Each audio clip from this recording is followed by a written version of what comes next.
The glowing numbers on the screen read 2:47 a.m. Alex Rivera didn't notice. His eyes, bloodshot and unblinking, stayed fixed on the quarterly projection spreadsheet that stretched across 3 monitors in his San Francisco penthouse office. At 34, he was the youngest self-made CEO in the fintech space. His company, Nexus Pay, had just crossed the $2 billion valuation mark, and the world was watching. Investors, board members, the tech press, everyone wanted a piece of him. His phone buzzed on the desk for the 4th time that night. He didn't even glance at it. Another text from his mother. Probably the same gentle nudge she sent every week. "Did you eat something warm today, mijo? The weather in California gets cold at night." He swiped it away without reading, the way he had for the last 11 days. Alex told himself he was protecting her. If he replied, she would want to talk. Talking meant slowing down. Slowing down meant losing the edge that had taken him from a cramped 2-bedroom apartment in Queens to this glass tower overlooking the bay. His mother had sacrificed everything: double shifts at the hospital laundry, skipped meals, sleepless nights so he could study coding instead of working construction like his cousins. He owed her the empire he was building, not small talk. The phone buzzed again. He silenced it completely. At 4:12 a.m., Alex finally stood up, stretched his stiff shoulders, and walked to the floor-to-ceiling window. The city lights glittered like scattered diamonds. Somewhere out there, millions of people were using Nexus Pay to send money home to their families in Mexico, the Philippines, India, Nigeria. He had made that possible. That was his way of giving back. That was enough. He crashed on the couch in his office, still wearing yesterday's shirt, and fell into the shallow, dreamless sleep of a man who had trained himself to need almost nothing. 3 days later, on a crisp Tuesday morning, Alex was in the middle of a brutal all-hands meeting when his assistant, Priya, knocked softly and slipped a note onto the table in front of him. "Your mother called the main line again. She says it's urgent this time." He crumpled the note without reading it fully and kept talking about user acquisition metrics. The team laughed at his dry joke. The meeting continued. That night, the texts finally stopped. For the first time in weeks, his phone was silent. No gentle reminders. No emojis of steaming soup. No, "I love you, even when you're busy." Just silence. Alex felt a strange flicker in his chest relief, mixed with something sharper he couldn't name. Good, he thought. She finally understands. The next morning, his driver pulled up outside the headquarters at 6:45 a.m., as usual. Alex was already reviewing pitch notes for a Series C round when his phone rang, unknown number with a New York area code. He almost ignored it. Then something, maybe exhaustion, maybe the lingering silence from his mother, made him answer. "Mr. Rivera?" A woman's voice, professional but kind. "This is Nurse Ellen from Mount Sinai Hospital. Your mother, Maria Rivera, was admitted last night. She asked us to call you." The world tilted. Alex's mouth went dry. What happened? She had a stroke. It was fairly severe. She's stable now, but she's been asking for you since she woke up. She's quite weak. Would you like me to put her on? His heart hammered so loudly he was sure the driver could hear it. "Yes," he whispered. There was a rustle, then the faint, beloved voice he hadn't heard properly in months. "Alex." "Mijo?" "Mum." His own voice cracked like a teenager's. "I'm here. I'm so sorry. Shh. Listen to me." Her words were slow, slightly slurred on one side. but clear enough. I need you to do something for me. Not for me, for someone else. Alex closed his eyes. Even now, even lying in a hospital bed, she was thinking of someone else. There's a little girl, Maria continued, breathing carefully between sentences. Her name is Sophia, 8 years old. Her mother works 2 jobs and can't be here all the time. Sophia has been sitting in the waiting area every day after school because her mum can't afford a sitter. She's scared. She reminds me of you when you were small and I had to work nights. I've been talking to her, telling her stories about you, how you studied under the streetlight because we couldn't pay the electricity bill sometimes. Alex felt tears he hadn't cried in years, burning behind his eyelids.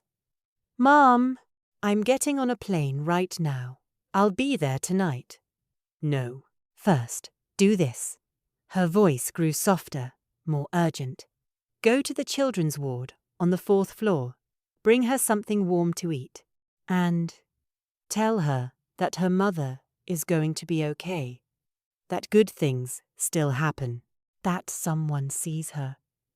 Mom, I need to see you. You will. But Sophia needs you more right now. She has no one today. Please, Alex, for me. He wanted to argue. He wanted to scream that she was the one who needed him.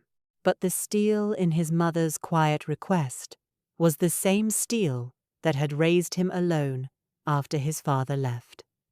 Okay, he said, voice breaking. I'll do it. 6 hours later, Alex Rivera, billion-dollar CEO, keynote speaker, man who once closed a deal while standing on the tarmac of a private jet, stood in the pediatric waiting area of Mount Sinai Hospital, wearing yesterday's wrinkled hoodie and carrying 2 paper bags of hot food from the Dominican place his mother loved. He felt ridiculous, exposed, like an imposter. A small girl with messy braids and wide, tired eyes sat alone on a plastic chair, swinging her legs that didn't quite reach the floor. She clutched a worn backpack like a shield. Alex approached slowly, heart pounding harder than it ever did before any investor meeting. Sophia? She looked up, startled. My name is Alex. Maria, your friend from the other room, she asked me to bring you dinner. Are you hungry? Sophia studied him for a long moment, then nodded shyly. He sat beside her and unpacked arroz con pollo, maduros, and 2 cups of hot chocolate. The rich smell filled the sterile waiting area. For the first few minutes, they ate in silence. Then Sophia spoke, voice barely above a whisper. Miss Maria says you made an app that helps people send money to their families far away. Is that true? Alex swallowed. Yeah, it is. She thought about that. My mum sends money to my abuela in Guatemala every month. Sometimes it takes days, and the fees eat everything. Miss Maria said your app makes it fast and almost free. Alex felt something crack open inside his chest. She told you that? Sophia nodded, taking another bite. She said you work really hard because you love your mum the way I love mine, but sometimes you forget to answer her texts. The little girl looked up at him with innocent honesty. Is that why you look sad? The question hit him like a physical blow. Alex set his food down.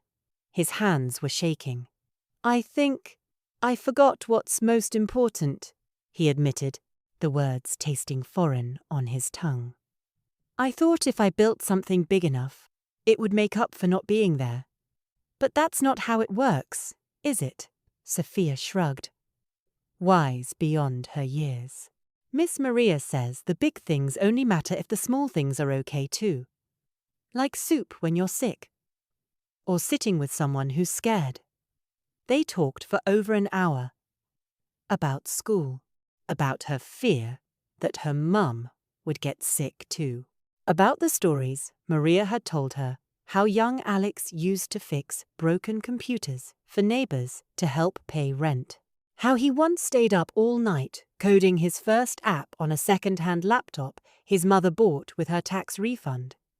By the time a tired-looking woman in nurse scrubs came to tell Sophia her mother was finally off shift, ready to take her home, the little girl was smiling. Before she left, Sophia did something that undid Alex completely. She hugged him tightly around the waist. "Thank you for the food. And for coming. Miss Maria was right. You're nice when you're not busy being important." Alex walked into his mother's room 20 minutes later. Maria Rivera looked small in the hospital bed, one side of her face still slightly drooping, but her eyes lit up the moment she saw him. The same warm brown eyes that had comforted him through every childhood storm. He crossed the room in 3 strides and carefully wrapped his arms around her, afraid she might break.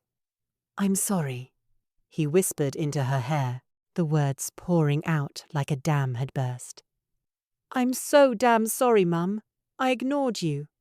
I told myself it was for the company, for the future, but I was just scared. Scared that if I stopped moving, I'd have to feel how much I miss you every single day." Maria stroked the back of his head the way she had when he was 7. "I know, mijo. I always knew. That's why I kept texting anyway. Because even if you didn't answer, you still read them. I could feel it." She pulled back just enough to look at him. "Did you meet Sophia?"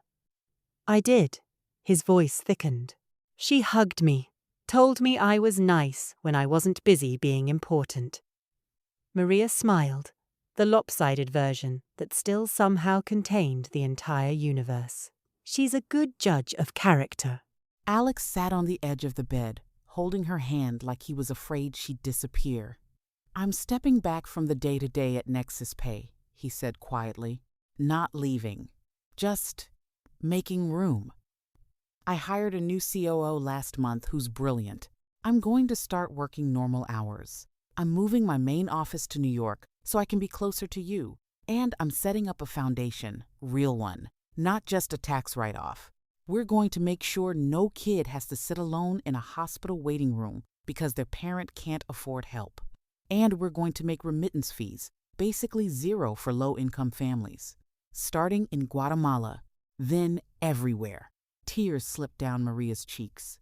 "You don't have to fix the whole world in one day, Alex." "No," he said, smiling through his own tears. "But I can start by fixing the part that matters most. The part that includes you. And Sophia. And every kid who feels invisible while their parents fight to survive." 3 months later, on a sunny Saturday in Central Park, Alex pushed his mother's wheelchair along the path while Sophia skipped ahead, holding a bright red balloon. Maria had made a remarkable recovery with therapy, and, as she liked to joke, the best medicine, my son finally answering his phone. Nexus Pay had just launched Maria's Bridge, a zero-fee remittance corridor for families earning under a certain threshold. The first month alone sent millions of dollars home, with almost nothing lost to fees. The foundation had already funded after-school and hospital companion programs in 3 cities. But the real change was quieter. Every evening at 7 p.m., no matter where he was in the world, Alex Rivera called his mother. They talked about nothing and everything: her favorite telenovelas, his new obsession with actually cooking instead of ordering takeout, the latest drawing Sophia had sent him.